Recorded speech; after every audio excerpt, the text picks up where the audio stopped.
acostumado com o enfrentamento, vamos dizer, essa guerra que está sendo colocada ao funcionalismo, eu estou bastante emocionado. Você vê a união da luta de classe, estudantes querendo melhores condições de ensino, possibilidades de ensino, e professores lutando para dar esse ensino. Isso é magnífico.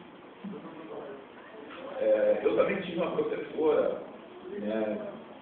há muitos anos, quando eu era menino, muito pobre, morava numa das piores favelas do Rio de Janeiro, lugar, vamos dizer assim, miserável, favela de Manguinho, que foi ocupada há pouco tempo, uma ocupação que deveria ter sido feita há 30 anos atrás. Talvez alguns amigos de infância estariam vivos hoje, E quando eu sofri um acidente, machuquei meu braço, eu tive que começar a escrever com a mão direita. E eu tive uma professora que foi muito importante nisso, porque naquela época a gente não podia ter o acompanhamento de psicólogo. Até hoje eu escrevo olhando para a esquerda, eu troço bem complicado, tem pessoas que estranham isso, Mas vamos lá.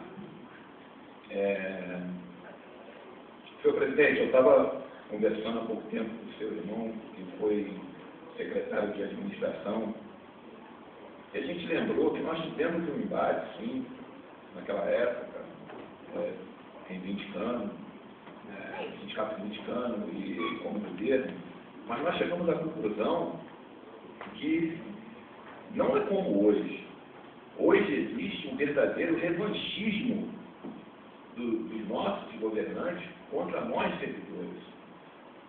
O que deveria ser um campo de negociação entre sindicato e patronal virou um campo de batalha. Por quê? O executivo, como foi dito aqui pelo doutor Bruno, não respeitam as leis vigentes.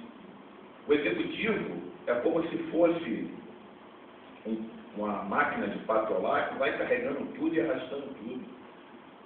Como o senhor mesmo falou, existe a lei que dá direito ao passe, mas é preciso os estudantes virem aqui, se organizarem para ter esse direito. Se existe a lei, por que não dá esse direito? Se nós temos direito ao abono permanente, como o doutor Bruno já disse, foi reconhecido pelo próprio Tribunal de Contas, por que não dá esse abono? Um abono de R$ 155, vereador Marquinhos, que faz falta na mesa do servidor. Queria agradecer a presença dos vereadores presentes, o corredor polonês, o pessoal que está sempre dando apoio, o funcionalismo que dá apoio ao sindicato. Queria agradecer também a presença do representante do governo que está aqui. Quando fala em regime próprio de previdência, assusta o servidor. Por quê? Que o doutor Bruno mesmo falou, quando o projeto veio para essa casa, veio com a finalidade de derrubar os nossos direitos conquistados na nossa plano de cargo e salário. E se não fosse, senhor presidente, a nossa parceria, que nós nos dispusemos das nossas diferenças, que sentamos numa mesa em defesa do servidor, talvez hoje esse projeto tinha sido aprovado e a gente já tinha terido todo o direito que a gente tem há anos. Algumas pessoas perguntam por que o presidente do sindicato é tão radical? Porque eu tento negociar o tempo todo. São vários ofícios, são a base de 200 ofícios que a gente manda por ano para a Câmara, para o Executivo, tentando resguardar o direito do servidor, só que isso não é atendido. Aí o que eu vou fazer? Se eu tenho um executivo, um chefe do executivo que simplesmente não atende às leis, eu tenho que ir para o enfrentamento.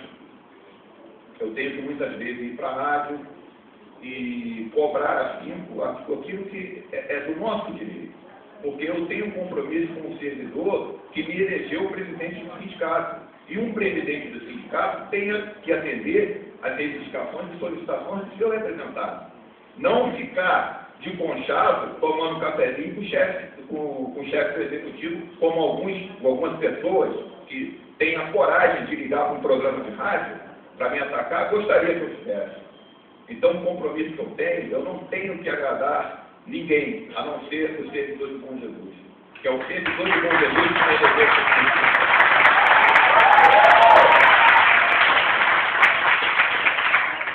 E muitas vezes, para isso, para que eu consiga resguardar o direito do trabalhador, porque alguém aqui já deve ter ouvido falar na lei de responsabilidade fiscal, uma lei que serve para tirar os nossos direitos.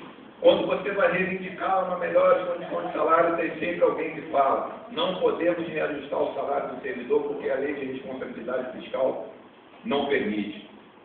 Gente, então por que o município não entra numa adequação para atender o trabalhador? Como a Reneira falou, nós somos essenciais no funcionamento dessa máquina. Como eu já falei, a gente precisa de ter uma parceria com a Câmara Municipal. Infelizmente, eu tenho que falar a verdade. Nós não tivemos essa parceria por alguns vereadores, alguns representantes dessa casa, que simplesmente se viraram as costas para as nossas reivindicações e preferiram atender os interesses do patronal que está lá encastelado na prefeitura. Tá?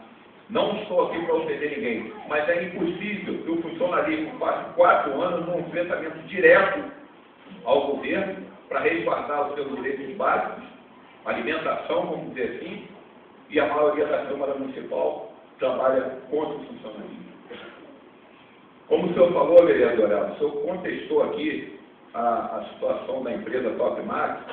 Aí alguém pode falar: mas o que o sindicato tem a ver com a empresa Topmark? Tem tudo a ver, porque o senhor veja aqui, essa água que está sendo jogada aqui para limpar as ruas é uma água tratada que está sendo retirada da estação de tratamento de água de Saraiva.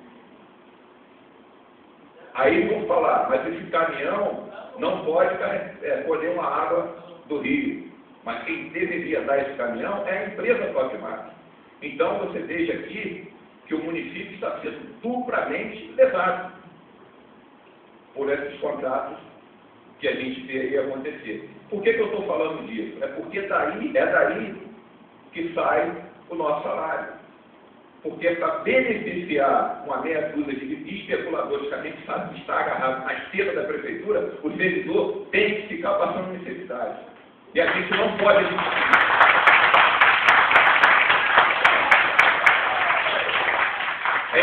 É inadmissível que um professor não tenha condições de dar aula, quando eu sei que essas condições não existem. O que a Reneira falou aqui sobre esses ventiladores que não funcionam é a realidade. Os vereadores aqui, alguns sabem dessa realidade. Então, o que a gente precisa hoje é ter condições de trabalhar. A única coisa que a gente quer é prestar nosso serviço. O que é difícil para mim, porque tem o meu posicionamento, como que as pessoas, de repente, acham que é radical, mas não é. Só que para tudo existe um limite de tolerância. Eu não aceito, por exemplo, que uma pessoa que foi condenada por desvio no valor de R$700 mil de verba de asfalto hoje seja secretário de obra. Porque se fez uma vez, com certeza vai continuar fazendo. E isso aí a gente não pode admitir.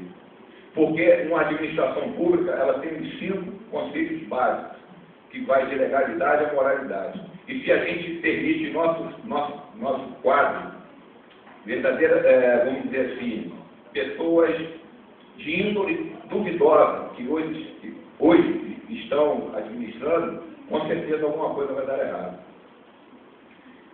Eu sou sincero para vocês, eu tenho até uma certa desenvoltura de estar falando ao povo. Eu não sei porque hoje eu estou, vamos dizer, duplamente emocionado e, vamos dizer assim, até cansado, tá, de lutar contra o governo que não está nem aí com o funcionalismo.